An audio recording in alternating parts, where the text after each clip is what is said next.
Baik, perkenalkan nama lengkap saya Irian Doliring dengan nomor induk mahasiswa 1701060084. Baik, kali ini saya akan menjelaskan materi golongan halogen untuk mata kuliah Kimia Anorganik 1. Nah, untuk lebih jelasnya simak penjelasan saya mengenai golongan halogen berikut ini. Baik, yang pertama, halogen sendiri berasal dari kata halos yang artinya garam dan genes yang artinya pembentuk. Jadi, dapat disimpulkan bahwa halogen ini merupakan kelompok unsur pembentuk garam. Nah, halogen sendiri berasal dari golongan 7A dalam sistem periodik unsur. Nah, dengan kata lain, halogen ini juga merupakan unsur non-logam yang paling reaktif. Nah, halogen ini terdiri dari beberapa jenis unsur, yaitu yang pertama fluorin, yang kedua klorin, yang ketiga bromin, yang keempat iodin, dan yang kelima astatin. Nah, kemudian mengenai sejarah penemuan halogen.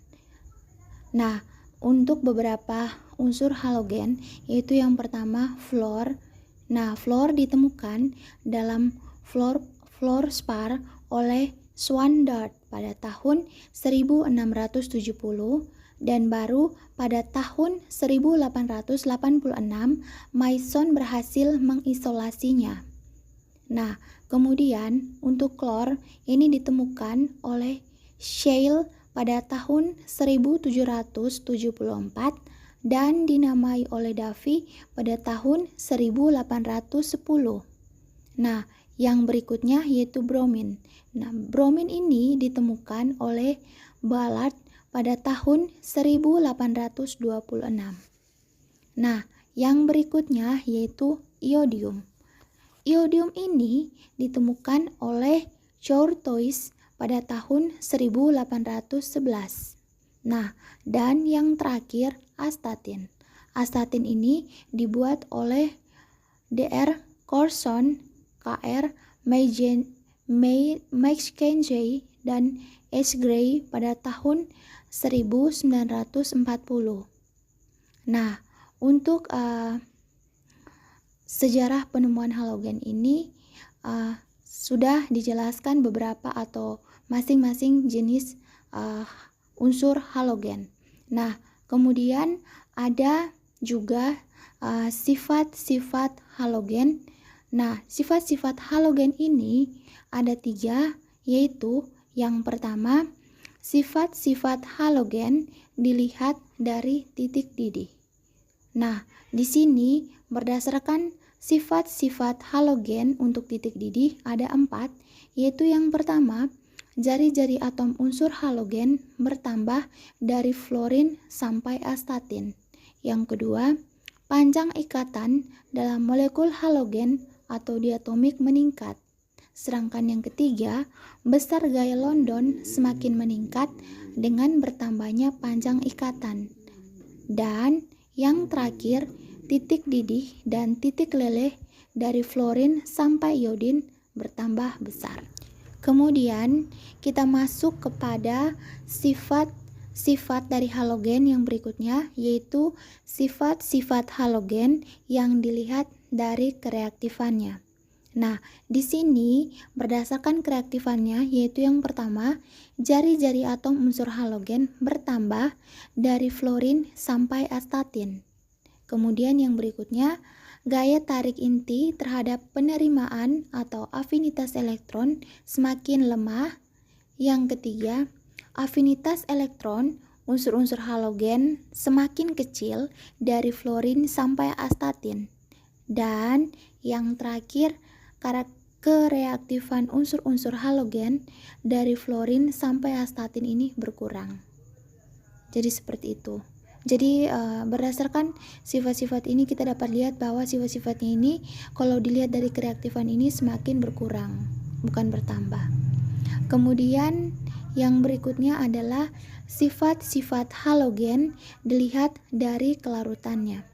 Nah, yang pertama, kelarutan dari fluorin, klorin, dan bromin dalam air besar atau mudah larut. Jadi dapat katakan bahwa untuk fluorin, klorin, dan bromin itu dia mudah larut di dalam air. Nah, sedangkan untuk iodin dia tuh unsur yang sukar larut di dalam air. Atau kalaupun dia larut, dia hanya larut dalam jumlah yang kecil, sehingga dia dikatakan unsur yang sukar larut. Nah, iodin ini mudah larut dalam Ki dan pelarut organik seperti alkohol, eter, kloroform, dan karbon tetraklorida. Selanjutnya, mengenai reaksi-reaksi yang terjadi pada golongan halogen. Nah, untuk reaksi ini ada 7 reaksi. Yang pertama, reaksi halogen dengan gas hidrogen. Yang kedua, reaksi halogen dengan logam. Yang ketiga, reaksi halogen dengan non-logam. Yang keempat, reaksi halogen dengan air. Yang kelima, reaksi halogen dengan basa. Yang keenam, reaksi halogen dengan hidrokarbon. Dan yang ketujuh, reaksi halogen antar halogen. Untuk yang pertama, yaitu reaksi halogen dengan gas hidrogen. Nah, itu maksudnya adalah semua halogen dapat bereaksi dengan gas hidrogen membentuk hidrogen halida. Seperti contoh, H2 tambah X2 menghasilkan 2HX. Nah, contoh lainnya yaitu H2 tambah Cl2 menghasilkan 2HCl. Ada juga contoh lain yaitu H2 tambah I2 menghasilkan 2HI. Nah, halogen ini dapat bereaksi dengan hampir semua unsur, baik unsur logam maupun unsur non-logam. Dengan sesama halogen dapat membentuk senyawa antar halogen. Jadi ini merupakan reaksi yang terjadi pada halogen dengan gas hidrogen. Yang berikutnya adalah reaksi halogen dengan logam. Nah, halogen ini bereaksi dengan semua logam membentuk halida logam. Terbentuk halida logam ini berupa senyawa ion. Nah, halogen ini bersifat sebagai oksidator dan unsur yang bereaksi dengan halogen sehingga dia bersifat reduktor. Seperti contoh 2Na tambah Br menghasilkan 2NaBr. Kemudian ada juga contoh lain 2Fe tambah 3Cl2 menghasilkan 2FeCl3. Selanjutnya yaitu reaksi halogen dengan non-logam. Nah, dilihat dari kereaktifannya, itu dia berkurang dari fluorin sampai iodin. Nah, untuk fluorin, dia bereaksi langsung dengan semua unsur non-logam kecuali nitrogen, helium, neon, dan argon.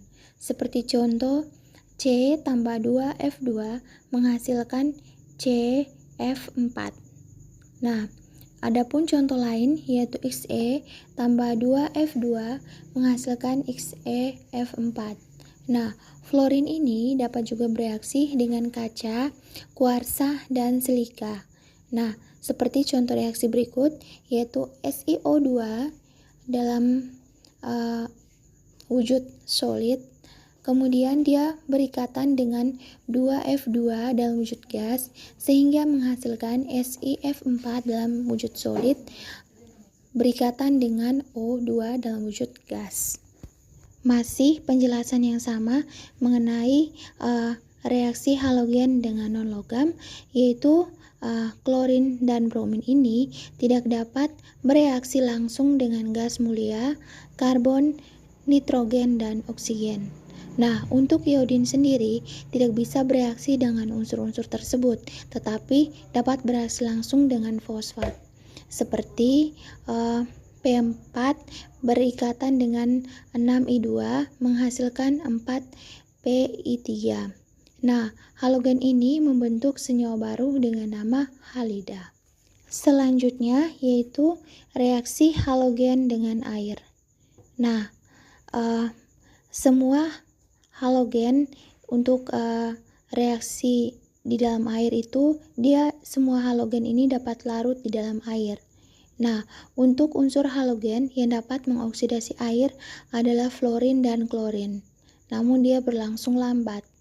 Nah, ini disebabkan potensial oksidasi air yaitu sebesar min 1,23 volt, sedangkan fluorin min 2,87 volt, kemudian klorin sebesar min 1,36 volt.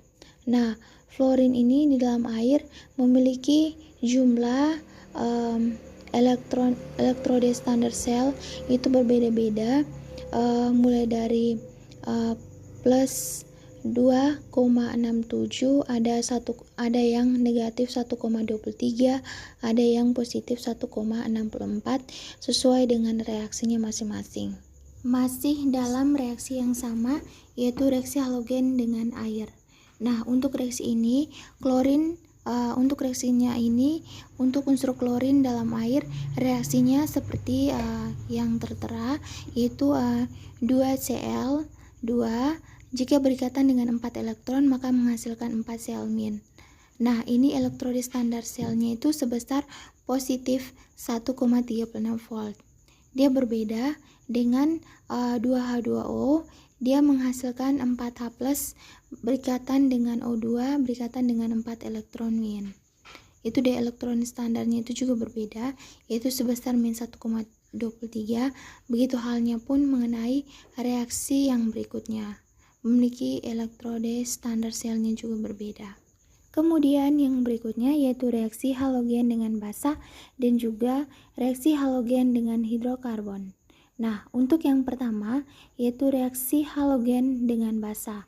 Nah, di sini untuk klorin, bromin, dan iodin dia dapat bereaksi dengan basa. Pada temperatur 15 derajat Celcius, halogen dengan bisa membentuk campuran halida dan hipohalit. Seperti contoh reaksinya seperti di layar. Nah, kemudian untuk reaksi halogen dengan hidrokarbon. Nah, ini dia dikenal juga dengan nama halogenisasi. Nah, jadi namanya itu bermacam-macam. Nah, untuk dereduksi halogen yang berkurang dari fluorin ke iodin. Nah, yang berikutnya fluorin ini dia bereaksi dahsyat, sedangkan iodin ini tidak bereaksi. Kemudian yang terakhir adalah reaksi klorin dan bromin dapat berlangsung karena pemanasan atau pengaruh sinar matahari. Nah, kemudian kita masih membicarakan mengenai reaksi halogen dengan hidrokarbon. Nah, untuk hidrokarbon ini sendiri reaksi substitusinya ada reaksi substitusi atau pengganti gugus H seperti C2H6 direaksikan dengan Cl2 maka menghasilkan C2H5Cl tambah dengan HCl.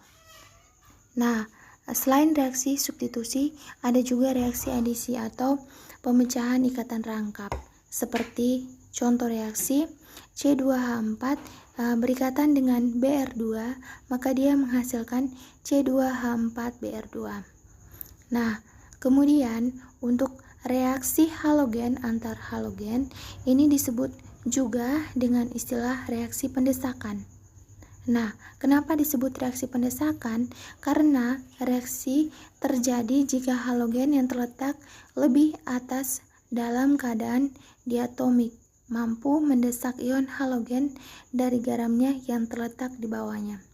Nah, berlangsung atau tidaknya suatu reaksi dapat dilihat dari pendesakan halogen.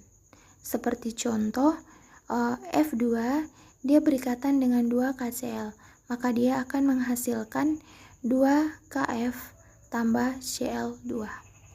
Oke, selanjutnya kita masuk kepada bagian pembuatan halogen. Nah, di sini berdasarkan gambar itu dalam elektrolisis ini dihasilkan gas H2 di katoda dan gas F2 di anoda. Nah, untuk prosesnya itu bisa dilihat pada slide gambarnya itu seperti apa. Nah, untuk pembuatan klorin ini dibuat menggunakan elektrolisis NaCl menggunakan elektroda inert dan diafragma. Kemudian untuk brom itu gas Br2 dibuat dari air laut melalui oksidasi dengan gas Cl2. Nah, secara komersial, pembuatan gas Br2 sebagai berikut, yaitu air laut dipanaskan, kemudian dialirkan ke tangki yang berada di puncak menara. Nah, uap air panas dan gas Cl2 dialirkan dari bawah menuju tangki. Nah, setelah terjadi reaksi redoks, gas Br2 yang dihasilkan diembunkan hingga terbentuk lapisan yang terpisah. Nah, bromin cair berada di tangki sedangkan air berada di atasnya.